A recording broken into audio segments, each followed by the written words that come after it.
Hello guys, आपका मेरे channel smart study में स्वागत है। आज हम शिक्षा निदेशालय की तरफ से दी जाने वाली कार्यपत्रक नंबर 8 करेंगे, जो कि क्लास 7th की है और विषय है विज्ञान। ये वर्कशीट 12 अगस्त 2021 की है। तो आइए शुरू करते हैं आज की वर्कशीट शुरू करने से पहले प्लीज़ मेरे चैनल को सब्सक्राइब कर दीजिए। तो आइए देखते हैं आज की वर्कशीट। प्राणियों में पोषण, मानव में पाचन। राजू विद्यालय के लिए तैयार हो रहा था। वह अपना नाश्ता बहुत तेजी से और ठीक से चबाए बिना कर रहा था, तो उसकी माँ ने कहा, भोजन निगलने से पहले भोजन को अच्छे से चबाने को कहा। क्या आप बता सकते हैं कि उन्होंने ऐसा क्यों कहा? आइए पता करते हैं। चलिए पता करते हैं। देखो क्या कहा जा रहा है कि खाने से पहले जो भोजन को कभी भी जल्दी जल्दी नहीं खाना चाहिए, उसे अच्छे से चबा कर खाना चाहिए। तो ऐसा आपने बहुत बार सुना होगा, लेकिन एक्चुअली में क्यों चबा कर खाना चाहिए? देखो क्या कहा गया है, भोजन का अंतर्ग्रहण मुख द्वारा होता है। अंतर्ग्रहण मतलब भोजन को हम अंदर अपने शरीर के अंदर, अंतर्ग्रहण शरीर के अंदर किस तरह से लेते हैं? मुख द्वारा लेते हैं। भोजन को शरीर के अंदर लेने की क्रिया को अंतर्ग्रहण कहा जाता है। भोजन को, जो हम खाना खा रहे हैं, उसको हमारे शरीर के अंदर लेने की क्रिया को हम क्या कहते हैं? अंतर्ग्रहण कहते हैं। भोजन दांतों की मदद से छोटे छोटे टुकड़ों में पीस दिया जाता है। देखो हम क्या करते हैं, दांतों से भोजन को छोटे छोटे टुकड़ों में पीस देते हैं। यह भोजन के पाचन और आसान अंतर्ग्रहण में मदद करता है। इससे जब पिसा हुआ होगा तो वो क्या करेगा? आसान भोजन एक तो पाचन में मदद करेगा और अंतर्ग्रहण निगलने में भी क्या करेगा? मदद करेगा। हमारे दांतों की आकृति भिन्न भिन्न है, उनके कार्य भी भिन्न भिन्न होते हैं। अब देखो हमारे 4 प्रकार के दांत पाए जाते हैं। जैसे कि ये है कृंतक, उसके बाद जैसे कि ये जो दांत है इनको हम क्या कहते हैं? रदनक। उसके बाद ये अग्रचौर्णक कहते हैं, और ये जो दांत है इन्हें हम चौर्णक कहते हैं। देखो 4 तरह के दांत होते हैं, कृंतक, रदनक, अग्रचौर्णक और चौर्णक। कृंतक क्या करते हैं? कृंतक तथा दंशन करने वाले दांत होते हैं, मतलब दांतों को जिनसे हम किसी चीज़ को काटते हैं, तोड़ते हैं, ये दांत कहलाते हैं। रदनक चीरने तथा फाड़ने वाले दांत होते हैं। अपने दांतों को, एक एप्पल लीजिएगा, अपने दांतों को खाने वाली क्रिया देखिएगा कि किस तरह से खाते हैं। तो तोड़ने का काम, आगे छीलने का काम कौन करता है? कृंतक करते हैं। रदनक उनको चीरने और फाड़ने का काम करते हैं। चबाने का काम कौन सा दांत करते हैं? अग्रचौर्णक करते हैं। और चौर्णक चबाने और पीसने का, पूरी तरह से चबाने और पीसने का काम कौन करते हैं? चौर्णक करते हैं। तो आपको ये चारों याद होने चाहिए। कौन कौन से? कृंतक, रदनक, अग्रचौर्णक और चौर्णक। के चारों नाम आपको अच्छे से याद होने चाहिए। इनकी पोजीशन देखो, ये कौन से है? कृंतक, ये वाले हो जाएंगे रदनक, ये हो जाएंगे अग्रचौर्णक, और ये पीछे वाले कौन से हो जाएंगे? ये हो जाएंगे 3 जो दांत है ये चौर्णक हो जाएंगे। अब देखते हैं आगे। अब हमारे मुंह के अंदर भोजन चला, दांतों ने क्या किया? उसे पीस लिया। अब हमारे मुख में लाला ग्रंथि होती है, ध्यान समझ, सलाइवा जिसे हम कहते हैं ना, एक लाला ग्रंथि होती है जो लाला रस या लार का स्राव करती है। लाला रस भोजन में उपस्थित मंड को शर्करा में बदल देता है। लाला रस क्या करता है? भोजन में जितना भी उपस्थित मंड है ना, स्टार्च, उसको किस में बदल देता है? शर्करा में। स्टार्च जितना भी है उसे शर्करा में बदल देता है। यदि हम कुछ समय के लिए रोटी का टुकड़ा चबाते हैं तो इसका अनुभव कर सकते हैं। जब लार ठीक से मिश्रित हो जाती है तो रोटी का स्वाद मीठा हो जाता है। तो देखो क्या करता है, जितना भी मंड होता है ना हमारी लार में, अगर हम देखो मुंह में थोड़ी देर रोटी चबाओ, उसको थोड़ी देर के लिए रख दो अगर मुंह के अंदर ही, तो क्या होगा? उसका स्वाद और भी मीठा हो जाएगा। क्यों? क्योंकि जितनी भी मंड है ना उसके अंदर, वो शर्करा, जितनी मंड, जितना भी स्टार्च है उसके अंदर किस में बदल जाता है? शर्करा में बदल जाता है। आपने ऐसा घर पर करके देख सकते हो। ठीक है, ये हुआ मुंह की बात। दांतों की बात कर ली। अब हम देखते हैं जीभ की बात करते हैं।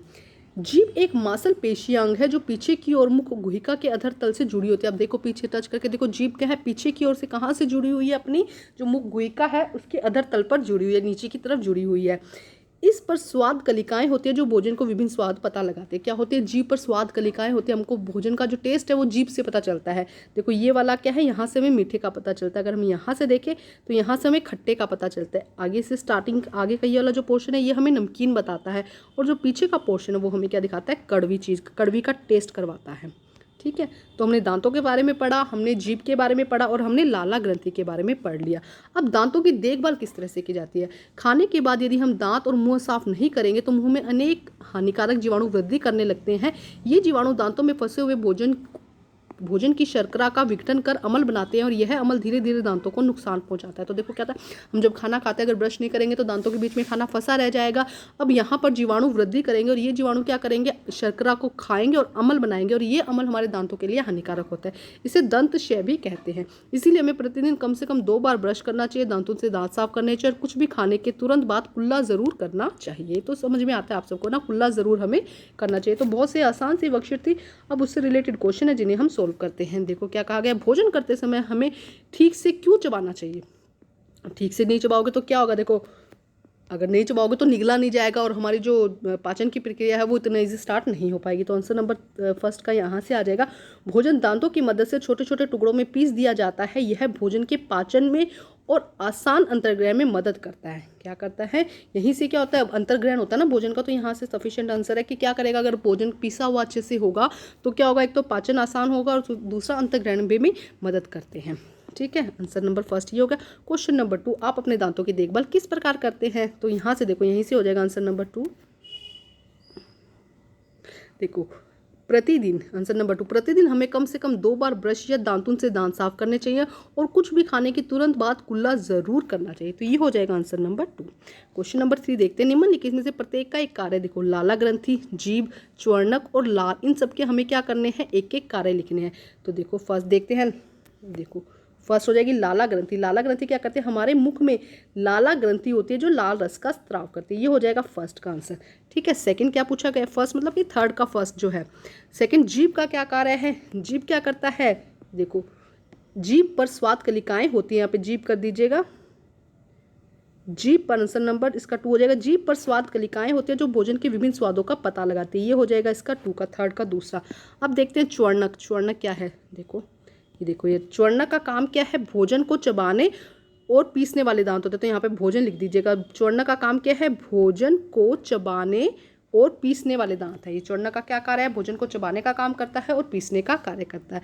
ये थर्ड हो जाएगा। नंबर 4 पर देखते हैं, लार का क्या कार्य है। देखो यहाँ से लार का कार्य आ जाएगा, ये देखो ये रहा लार या लाला रस, एक ही बात है, आंसर नंबर 4 हो जाएगा। ये लाला रस भोजन में उपस्थित मंड को शर्करा में बदल देता है। ठीक है, देखो चारों में कंफ्यूज नहीं करना। फर्स्ट लाला ग्रंथि क्या करती है, लार का स्त्राव करती है, जबकि जो लार है या लाला रस है वो क्या करता है, मंड में उपस्थित शर्करा, जो मंड भोजन में मंड उपस्थित होता है उसे शर्करा में बदल देता है। दांत हमें अच्छे से साफ करने चाहिए।